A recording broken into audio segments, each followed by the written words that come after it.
At Wex Photographic, we love giving stuff away, and we're regularly running competitions on social media.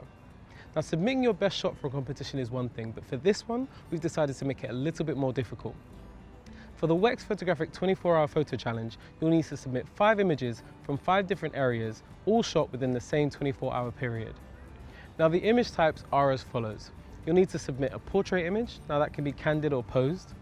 You'll need to submit a close-up detail, and then the 3 L's, landscape, landmark, and low light. Each time we run this competition, the person that wins will be the person that submits the best collection of images that covers each of those elements. To show you just how doable it is, I've decided to take part in the Wex 24-hour photo challenge myself. And you guys will either be inspired or you can troll about how terrible I am at photo challenges. And even though technically I can't enter, I'm going to play for pride. To do it, I've chosen to come out to Stockholm because it's one of the cities I've always wanted to visit. It's a very photogenic place as well. So watch the video, see how I get on.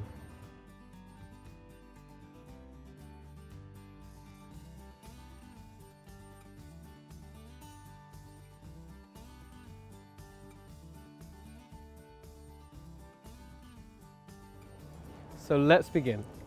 I could have done this challenge absolutely anywhere, but I picked Stockholm because it's been on my hit list for a very long time. And because it's a new city for me, it's going to make the challenge a little bit more difficult. In a new city, it's a good idea to start in the center of the city and work your way outwards. That way you can get a good idea for the layout of it, but in terms of the challenge, it's also a really good place to find landmarks. Now, you can go for something really obvious like a recognizable building, but for my landmark shot, I've managed to create a composition that is a bit unique, a bit quirky. So in the background, you've got the town hall, and then you've got this statue here that looks like he's presenting the image. And I just think it works quite well, so that's going to be my landmark shot.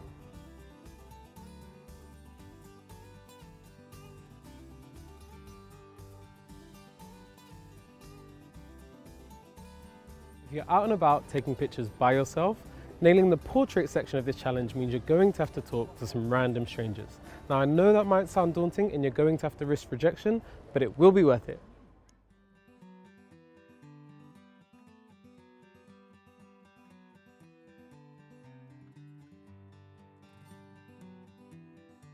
Spotting details can be fun. When I'm walking around, I make a habit of looking up and into corners for details that you wouldn't expect to find. You'll see the most interesting things when you're really paying attention to your surroundings.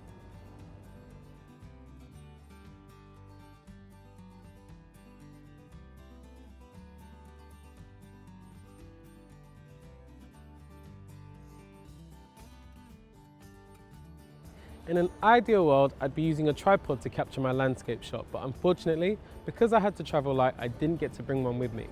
So instead, I'm going to use the camera's panorama mode and be a bit creative and use the posts for my stability.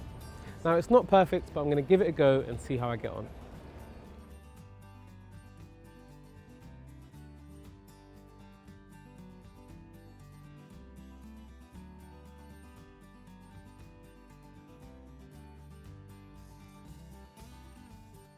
Using a camera like the Sony a7R II is definitely an advantage if you're trying to capture some low light shots. It's an absolute gem in low light. If you're lucky enough to have a camera that works well with high ISO sensitivities, you'll find you have a lot more flexibility. Also, you'll find it a lot easier if you've got a lens that has a fast aperture. I'm using a 55mm f1.8. Low light opens up a raft of creative opportunities. Experiment with reflections, slow shutter speeds, and out of focus highlights.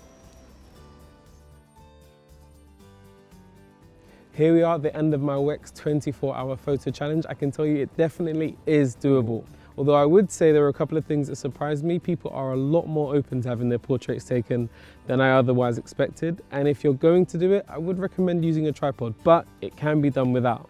I've had a look at the pictures. I'm really happy with what we captured here in Stockholm. It's been a really, really great day. I'm looking forward to seeing your entries. Here are my 5.